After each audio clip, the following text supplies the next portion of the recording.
everyone. I assume you guys can hear me. Thank you, everyone. Thanks for this. What I thought I'd do was just share a few highlights from our VC and PE report, which is coming out in a few weeks. I'll try and keep this concise, actually, but a few themes that I wanted to call out. The first couple of pages just say, what's happened in the India PE VC landscape. So the first one is, if I go down a page, so the overall PE VC deal value in India, as we tallied it, was about 60 billion. Which is about 10-15% below 2021. Remember that 2021 was a record year. But keep in mind that this number was actually higher than anything that was achieved pre-COVID. And even if you take the 2020 numbers, that was actually inflated by two large deals in Jio and Reliance Retail. So pre-COVID, it was typically about 40-45 billion. So it's at a fairly mature stage, which is point one. Second thing is the share of India in the APAC PE VC landscape is now about 20%. It's increased by 5 percentage points at the expense of China. The third thing to keep in mind, which is the third point here, is as you look at the deal value, it's dropped by 10-15%, but the deal volume is actually fairly consistent, which means that the average sort of deal size has come down. I'll talk about that a little bit more. I'll talk a little bit about the sectors as well, but in terms of sectors, when you compare 2021 versus 22, banking financial services continued to be fairly strong with about 10 billion of deal value. Other traditional sectors were strong, and then SaaS and FinTech actually picked up fairly significantly. I'll talk about that as well. The interesting one is point 5, which is ESG-themed investments, and now we track that as typically, let's say, mobility investments, climate investments, sustainable investments, etc. That came in at about 7.5 billion, which is 2.5 times compared to 2021. And then lastly, the thing that gets everyone's attention, which is the number of unicorns. So we added 23 unicorns last year, which was double the number that China added. We hit our 100th unicorn. So overall, it was a pretty good year, despite the moderation in the second half of the year. If I run through a few other themes, you guys are obviously aware of, the decline in, you guys are aware of the decline in exits and the sharp decline in IPO activity. About 10 large IPOs were pulled, particularly in the second half of the year. The other interesting theme was, we've had a number of LPs, sovereigns, pension funds, etc., operate in India over the years. They've operated through a combination of, co-invests and direct invests as well. Their share of direct invests actually increased materially the last year. These are a number of, you heard from CPP yesterday, there's OTPP, there's CDPQ, etc. The share of direct invests by these global funds has now gone up to 50%. It used to be 20-30% historically, which is an interesting trend.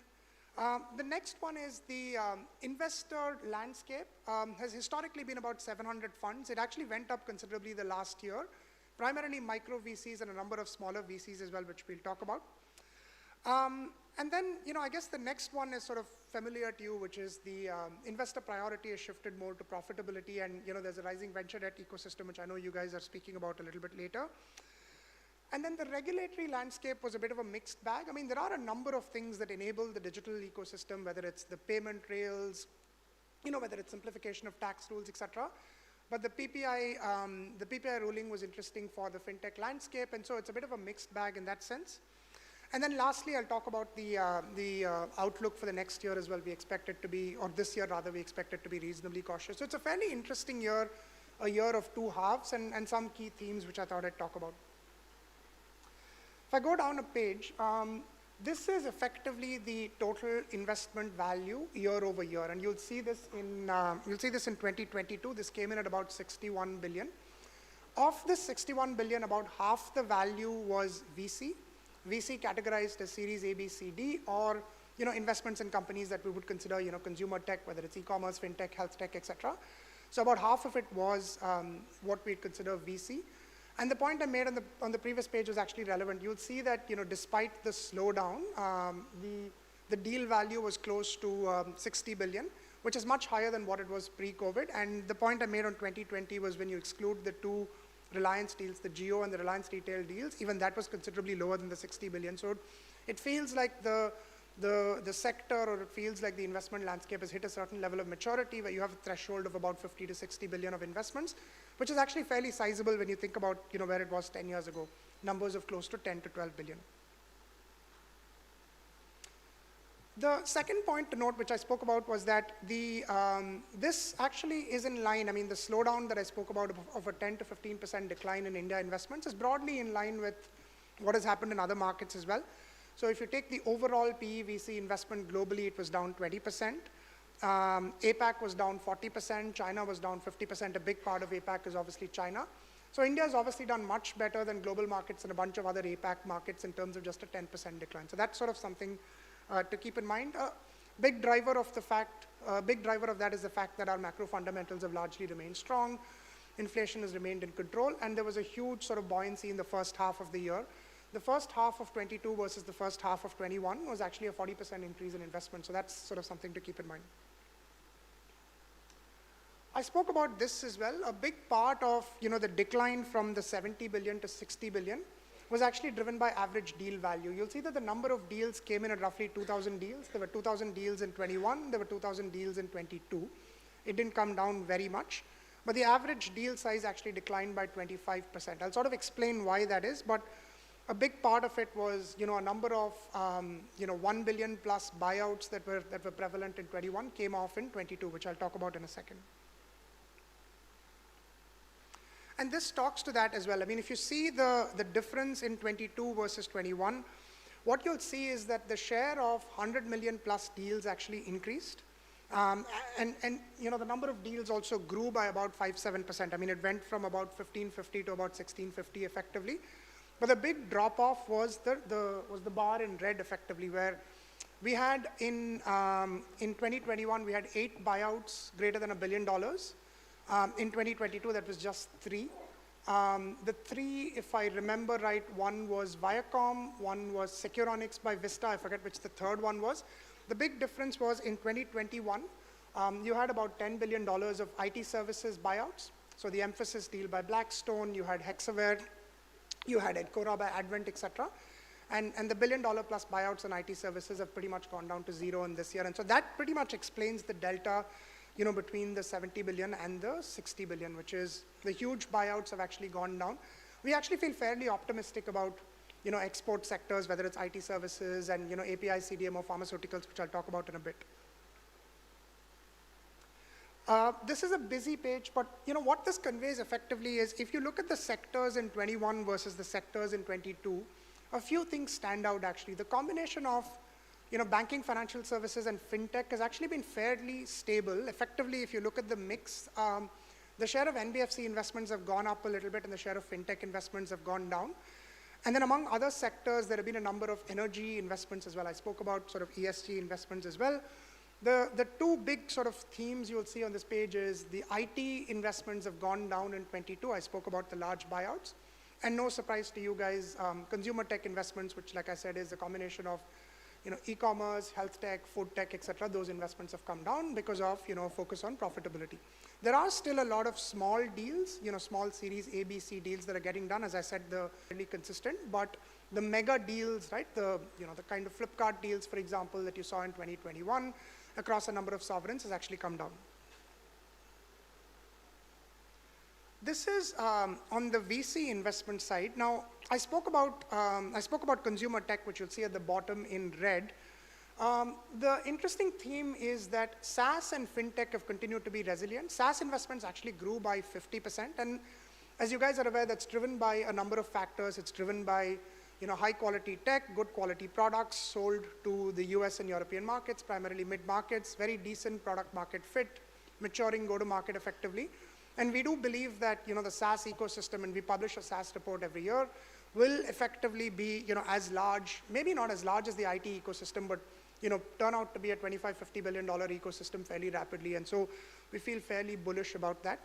EV and logistics also saw quite a few investments. There was Mahindra EV, there was Tata EV, and the logistics deal value was propped up by a couple of large deals, one in delivery, one in express Bs, etc.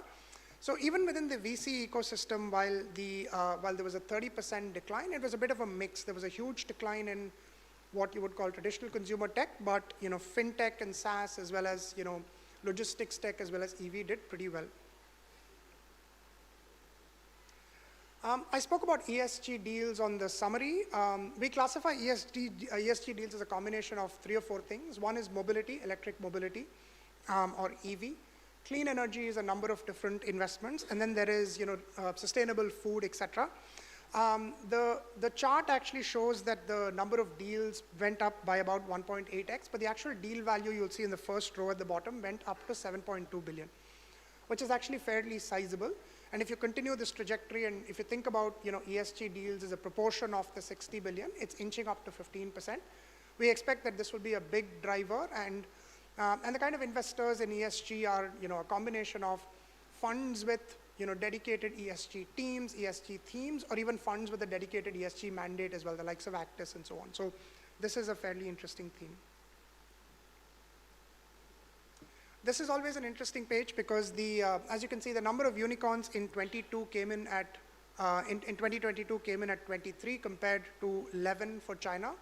We now have 108 unicorns. The 100th unicorn was Open Technologies. Now, while this is an outcome, it's actually important to recognize the fact that this leads to a number of consequences, whether it's, job creation, wealth creation, et cetera, which is sort of trickle down of, all these effects to the rest of the ecosystem, which is pretty impressive. And then my last couple of pages, so, from 2022 actually saw a few shifts in terms of how, different people think about the ecosystem, right? So from an investor perspective, there's a pivot from, growth at all costs is probably a little bit aggressive, but, towards sustainable unit economics. Venture debt actually increased reasonably.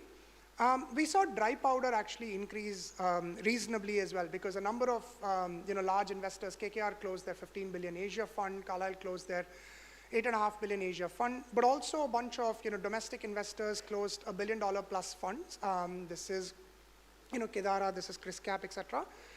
I spoke about regulators, and the one comment I wanted to make on the startup ecosystem was, despite the volatility, despite the 20, 30K job losses, and despite some of the corporate governance issues that were surfaced, a few bright spots to keep in mind. One, 50% of new registered startups were outside the top 3 cities, outside Delhi, Bombay, and Bangalore. 40% of unicorns, again, were outside the top 3 cities. And when you tally the 108 unicorns and look at founders, by the way, somewhere between 15 and 20 of them have a female co-founder, which is increasing year on year as well. So, while there is some level of caution around the startup ecosystem, venture capital ecosystem, there are things to be happy about. And then I just want to finish with, our outlook. We remain cautiously optimistic. We think that early stage deal activity will continue to be very strong, driven by dry powder. We think that Series A, B, C deals, the number of deals have continued to be fairly consistent. Even in January, for example, we think that consumption-driven sectors, given the increasing sort of middle class, upper middle class, SaaS and, fintech will continue to remain fairly strong. We expect some consolidation, by the way, in the consumer tech ecosystem, which we're starting to see as well, as some companies run out of capital, and some flat and down rounds as well, as companies without the adequate runway, effectively think about, how to think about capital raising.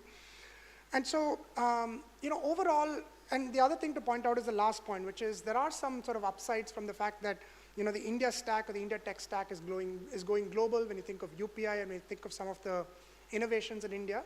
So if I had to summarize, I would say, 22, despite the challenges in the second half of the year, was a year of consolidation.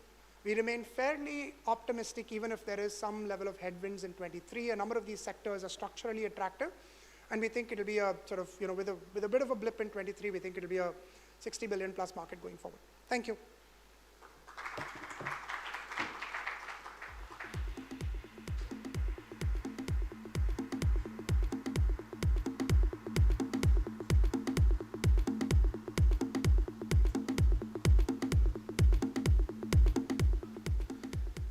Thank you very much, Watson. An amazing presentation, like always.